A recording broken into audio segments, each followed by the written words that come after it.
Okay, so I'm going to be using my crappy phone for this one, apparently, because my gallery on my other machine, over here, ain't working.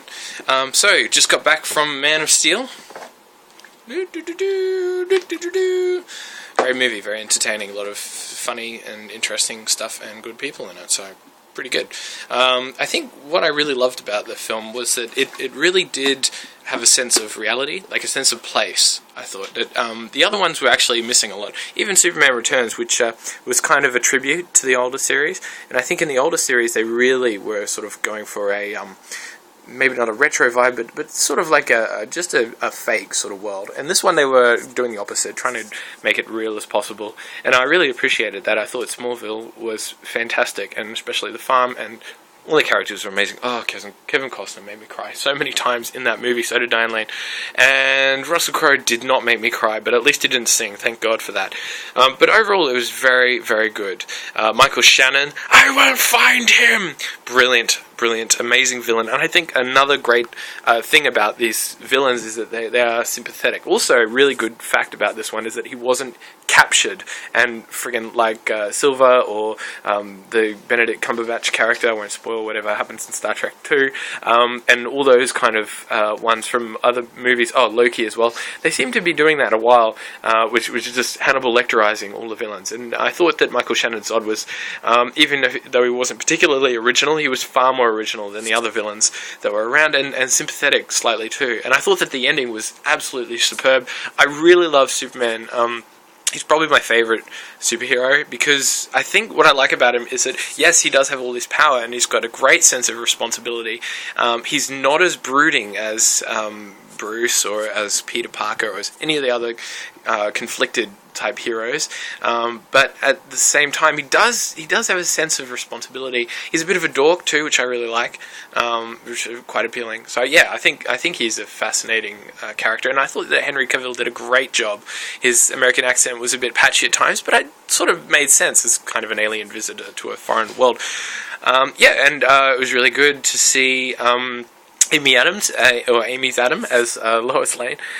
She was really good. And also, what I loved about it as well, a lot of people were criticizing that the Lois Lane and Clark didn't really have a great amount of chemistry. And while that is true on a certain level, I think that what they were aiming for was to try and be more subtle about it, and try not to force the issue too much. And I think with the subtlety, there was actually great deals of small little moments of chemistry between the two.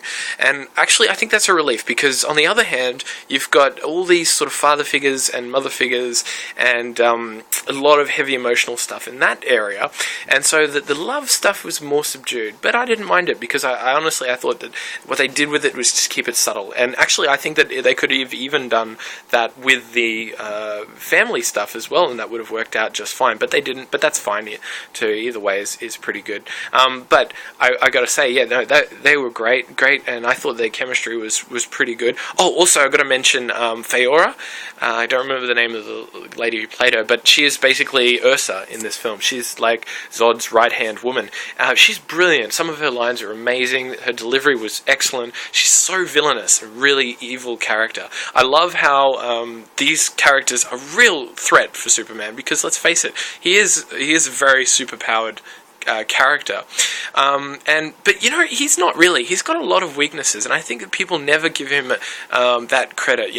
They always say that he's like a god. Oh, fuck off! There was one bit in it which actually pissed me off, where they had him like in the church speaking to like the priest guy, and there's like Jesus in the background wearing a red robe, and it's kind of like, yeah, we get it. We get the symbolism, alright? You don't need to do that. By the way, Superman is originally supposed to be Space Moses, not Space Jesus, so they kind of fucked that up. But then again, they did that in Superman Returns as well. They made him Space Jesus instead of Space Moses.